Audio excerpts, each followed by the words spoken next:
Bonjour, eh bien c'est parti pour le petit C du Grand 3 sur gouverner la France, petit C que pour une raison qui m'est inconnue ne vous est pas parvenu. Voilà, donc merci à ceux et en particulier à Émile qui s'en est aperçu et qui m'en a fait la remarque. Donc le revoilà donc ce petit C. Alors donc je rappelle que le Grand 3 hein, s'inscrit dans la logique de gouverner la France depuis la fin des années 70, hein, lorsque le rôle de l'État, dont on a beaucoup parlé, a été considérablement amoindri. Donc ce rôle de l'État a été amoindri d'abord parce que l'État n'a pas pu assurer ses fonctions d'État-providence suite à la crise de la fin des années 70. Deuxièmement, parce que donc de nombreuses décisions sont prises maintenant au-dessus de l'État, avec l'insertion de la France dans l'Union européenne, dont on aura l'occasion de reparler, et la mondialisation, des décisions de gouvernance sont prises en dehors de l'État, à la Commission de Bruxelles ou dans d'autres lieux, hein, comme les villes mondiales ou dans les FT. Enfin, le rôle de l'État a été amoindri, et donc là c'est le petit c, par la mise en place de la décentralisation. Donc ça c'est le but du sujet d'aujourd'hui. Alors, la décentralisation, qu'est-ce que c'est? La décentralisation, c'est le transfert de compétences de l'État vers les collectivités territoriales.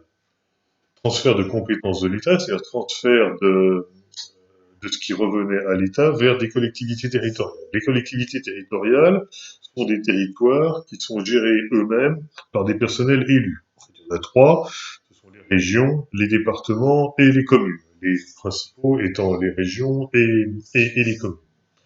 Cette décentralisation, alors ne pas confondre décentralisation et délocalisation. Pendant que j'y pense, décentralisation, c'est donc le transfert de compétences, c'est-à-dire que ce sont des compétences qui vont passer d'une institution, l'État, à d'autres institutions. La délocalisation, c'est une notion géographique. La décentralisation, c'est une notion juridique. La, dé, la, dé, la délocalisation est une notion géographique. Hein. On va passer d'un lieu à un autre. B25, enfin normalement, et si on nous demande d'aller nous installer en A03, eh bien le cours a lieu, mais dans un autre lieu, c'est donc une délocalisation.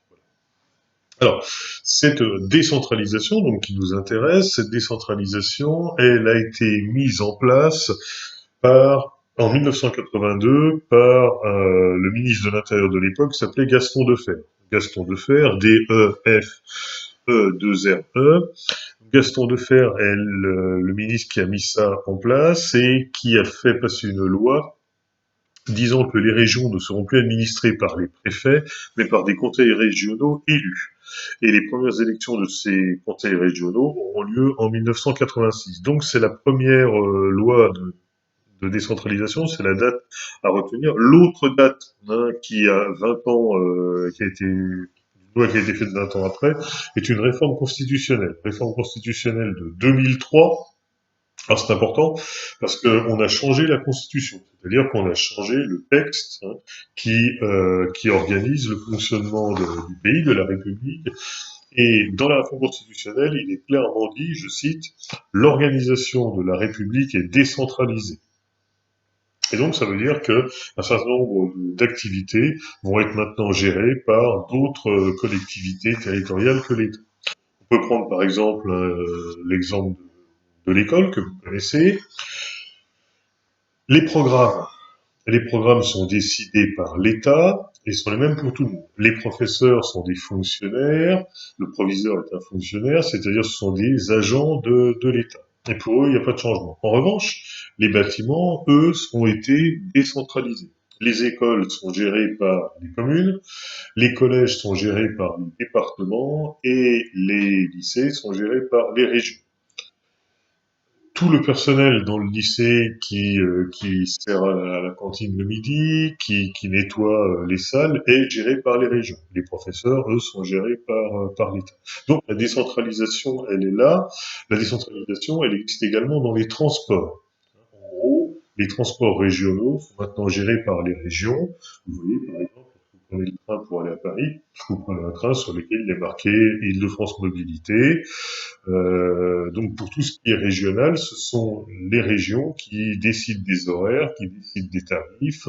En revanche, hein, pour tout ce qui est national, le TGV par exemple, est géré par l'État. Les routes, la plupart des routes sont maintenant gérées par les départements. Donc la décentralisation permet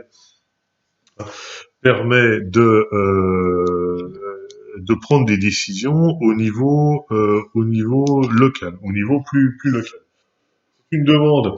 C'est une demande qui date d'il y a longtemps des citoyens d'avoir des décisions qui soient plus proches d'eux.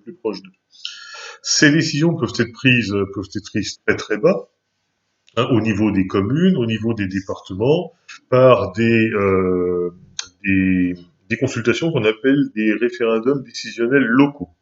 Les référendums décisionnels locaux sont des référendums organisés par les communes, organisés par les départements pour traiter un problème local.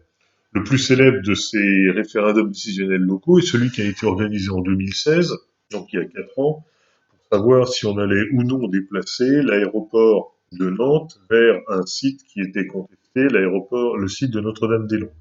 Donc on a demandé aux habitants de la Loire-Atlantique, et uniquement de la Loire-Atlantique, de se prononcer sur le sujet. Et bon, la réponse est oui, mais finalement l'État ne l'a pas appliqué. Là, c'est un autre problème. Donc la décentralisation euh, permet à l'État de se délester d'un certain nombre de ses compétences qu'il avait dans les années de croissance pendant les 30 glorieuses. Ce qui nous amène à la dernière question, on s'arrêtera là, ce qui nous amène à la dernière question, c'est quel est le rôle de l'État dans tout ça, et donc pour la suite, je vous renvoie aux 2 dernières vidéos, celles-là, je les avais mises en ligne. Voilà.